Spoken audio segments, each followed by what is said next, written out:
नमस्कार, शाश्वत पूजा चैनल में आपका स्वागत है और मैं हूं अवी। आज हम बात करेंगे उत्पन्ना एकादशी के बारे में, जानेंगे उसकी व्रत कथा, पूजन विधि व महत्व। लेकिन उससे पहले एक निवेदन, यदि आपने हमारे चैनल अभी तक सब्सक्राइब नहीं किया है तो कृपया सब्सक्राइब करें और वीडियो को लाइक और शेयर अवश्य करें। उत्पन्ना एकादशी के दिन एकादशी माता का जन्म हुआ था, इसलिए इसे उत्पन्ना एकादशी कहा जाता है। देवी एकादशी भगवान विष्णु की एक शक्ति का रूप है।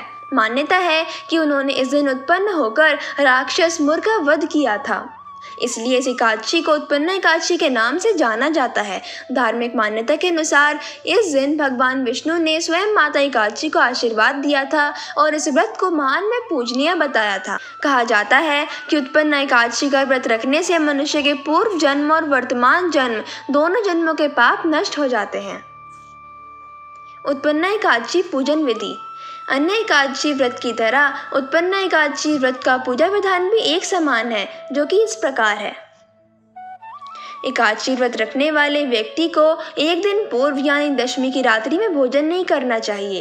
एकादशी के दिन प्रातःकाल उठकर स्नान के बाद व्रत का संकल्प लेना चाहिए। इसके बाद भगवान विष्णु का पूजन करना चाहिए और उन्हें पुष्प, जल, धूप, दीप, अक्षत अर्पित करना चाहिए। इस दिन केवल फलों का ही भोग लगाना चाहिए और समय समय पर भगवान विष्णु का सुमिरन करना चाहिए। रात्रि में पूजन के बाद जागरण करना चाहिए।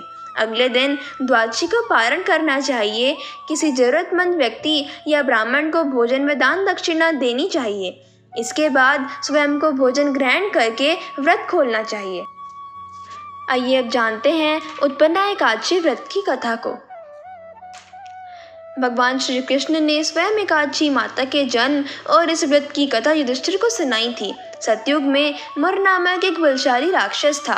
उसने अपने पराक्रम से स्वर्ग को जीत लिया था। उसके पराक्रम के आगे इंद्रदेव, वायुदेव और अग्निदेव भी नहीं टिक पाए थे, इसलिए उन सभी को जीवन यापन करने के लिए मृत्युलोक जाना पड़ा।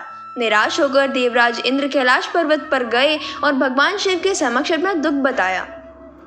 इंद्र की प्रार्थना सुनकर भगवान शिव उन्हें भगवान विष्णु के पास जाने के लिए कहते हैं। इसके बाद सभी देवगण क्षीर सागर पहुंचते हैं। वहां सभी देवता भगवान विष्णु से राक्षस मुर से अपनी रक्षा की प्रार्थना करने लगे। भगवान विष्णु ने सभी देवताओं को आश्वासन दिया। इसके बाद सभी देवता राक्षस मुर से युद्ध करने उसकी नगरी गए। कई सालों तक भगवान विष्णु और राक्षस मुर में युद्ध चलता रहा। युद्ध के समय भगवान विष्णु को नींद आने लगी और वह विश्राम करने के लिए गुफा में सो गए। भगवान विष्णु को सोता देख राक्षस मुर ने उन पर आक्रमण कर दिया, लेकिन इसी दौरान भगवान विष्णु के शरीर से एक कन्या उत्पन्न हुई। इसके बाद मुर और उस कन्या में युद्ध चला। इस युद्ध में मुर घायल होकर बेहोश हो गया और देवी एकादशी ने उसका सिर धड़ से अलग कर दिया। इसके बाद भगवान विष्णु की नींद खुलने पर उन्हें पता चला कि किस तरह से उस कन्या ने भगवान विष्णु की रक्षा की है। इस पर भगवान विष्णु ने उसे वरदान दिया कि तुम्हारी पूजा करने वाले के सभी पाप नष्ट हो जाएंगे और उसे मोक्ष की प्राप्ति होगी।